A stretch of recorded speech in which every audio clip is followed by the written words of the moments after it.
അമ്പലമുറ്റത്ത് ഉറങ്ങിക്കിടന്ന 7 വയസ്സുകാരിയെ തട്ടിക്കൊണ്ടുപോയി പീഡിപ്പിക്കാൻ ശ്രമം. പാലാ പുലിയന്നൂരിൽ ക്ഷേത്രോത്സവത്തിനിടെയാണ് ഈ സംഭവം. കുട്ടി കരഞ്ഞ് നിലവിളിച്ചതോടെ പ്രതി ഓടി രക്ഷപ്പെടുകയായിരുന്നു. ഷിനോജ് എസ് നമുക്കൊപ്പം ചേരുന്നുണ്ട്. ഷിനോജ്, മറ്റാരും ആ സമയത്ത് അവിടെ ഉണ്ടായിരുന്നില്ലേ? പ്രതിയെ പിടിച്ചോ? ആര്യ, ഇന്ന് പുലർച്ചെ 4 മണിയോട് കൂടിയാണ് ഈ സംഭവം നടക്കുന്നത്. പാലാ പുലിയന്നൂരിൽ ഇന്നലെ രാത്രി ക്ഷേത്ര ഉത്സവം നടക്കുകയായിരുന്നു. അതിനുശേഷം ഈ ഉത്സവം കഴിഞ്ഞതിന് ശേഷം സമീപമുള്ള ആളുകളൊക്കെ തന്നെ ഈ അമ്പലത്തിന് സമീപത്തായാണ് കിടന്നുറങ്ങിയത്.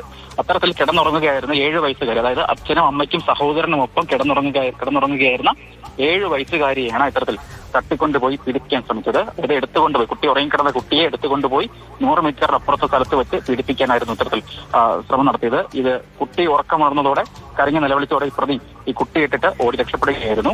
എന്തായാലും പാലാ പോലീസ് നിലവിൽ പോക്സോ വകുപ്പ് ഉൾപ്പെടെ കേസെടുത്ത് അന്വേഷണം നടന്നു വരികയാണ്. CCTV ദൃശ്യങ്ങൾ ഉൾപ്പെടെ പരിശോധിച്ച് വരികയാണ്. പ്രതിയെ ഇതുവരെയും പിടികൂടാൻ കഴിഞ്ഞിട്ടില്ല. അറിയാം, സ്വാഭാവികമായും ആ സമയത്ത് മറ്റാളുകൾ ആരും ഉണ്ടായിരുന്നില്ലേ? ഉത്സവമൊക്കെ നടക്കുന്ന സമയത്ത് ആളുകൾ ഉണ്ടാവില്ലേ ഷിനോജ്? പ്രതി എങ്ങനെയാണ് രക്ഷപ്പെട്ടത്?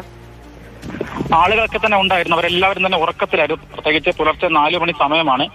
ഈ സമയത്ത് പ്രത്യേകിച്ച് ഈ അമ്പലത്തിന് സമീപത്തുണ്ടായിരുന്ന ആളുകളിൽ പലരും ഈ അമ്പലത്തിന് സമീപത്തായി തന്നെയായിരുന്നു ഇന്നലെ രാത്രി ഉറങ്ങിയിട്ടുണ്ടായിരുന്നത്. അമ്പലത്തിന് മുറ്റത്തായി തന്നെയായിരുന്നു ഉറങ്ങിയിട്ടുണ്ടായിരുന്നത്. ഈ ഉറക്കത്തിനിടയിലാണ് ഇത്തരത്തിൽ ഈ 7 വയസ്സുകാരി ഇത്തരത്തിൽ തട്ടിക്കൊണ്ടുപോയി പീഡിപ്പിക്കാൻ ശ്രമം നടത്തിയത്. എന്തായാലും പാലാ പോലീസ് പോക്സോ വകുപ്പ് ഉൾപ്പെടെ എടുത്ത് അന്വേഷണം നടത്തിക്കൊണ്ടിരിക്കുകയാണ്. കുഞ്ഞിന്റെ അവസ്ഥ ഇപ്പോൾ എന്താണ്? ആരോഗ്യപരമായ പ്രശ്നങ്ങളൊന്നും തന്നെ ഇല്ലല്ലോ അല്ലേ?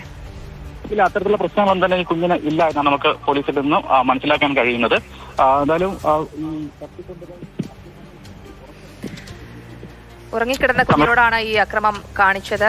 കുട്ടി നിലവിളിച്ചപ്പോഴാണ് ഈ പ്രതി ഓടി രക്ഷപ്പെട്ടത്. എന്തായാലും പോലീസ് കേസെടുത്ത് അന്വേഷണം ആരംഭിച്ചിട്ടുണ്ട്.